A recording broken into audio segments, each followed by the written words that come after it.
একটি আসন রায়গঞ্জ, সেটা আমরা মনে করেছি কংগ্রেস লড়া উচিত। আসলে যে সমস্যাটা বাগদা কেন্দ্র নিয়ে আছে, যেহেতু বাগদা একসময় বামফ্রন্টের হয়ে প্রার্থী ফরওয়ার্ড ব্লক দিত এবং জিতত, তারপরে হেরেছে। তারপরে গত দুটো বিধানসভা নির্বাচনে ওখানে কংগ্রেস প্রার্থী ছিল এবং এই লোকসভায় বনগাঁ কেন্দ্র কংগ্রেস প্রার্থী ছিল।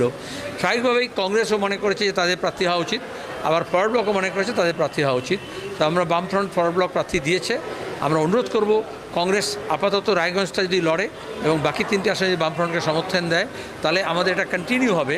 আর তা না হলে সব পার্টিরই অধিকার আছে নিজের মতো নিজের স্বার্থ রক্ষা করা এবং নিজের মতো সিদ্ধান্ত করা। এবার কংগ্রেস কী সিদ্ধান্ত নেয় এটা আপনারা দেখবেন। দাদা, নওশাদ সিদ্দিকী ভাঙড়ে গেছিলেন, তিনি বলছেন যে লোকসভার ভোটে যা হয়েছে বামফ্রন্ট যদি এই উপনির্বাচন নিয়ে আমাদের সঙ্গে বসতে চায় তাহলে তারা বসতে রাজি আছে বলে তিনি কথা বলছেন। আমরা সবসময় বসতে রাজি আছি, নির্বাচন ও নো নির্বাচন, আগে বা পরে, আন্দোলনের প্রশ্নে, সংগ্রামের প্রশ্নে।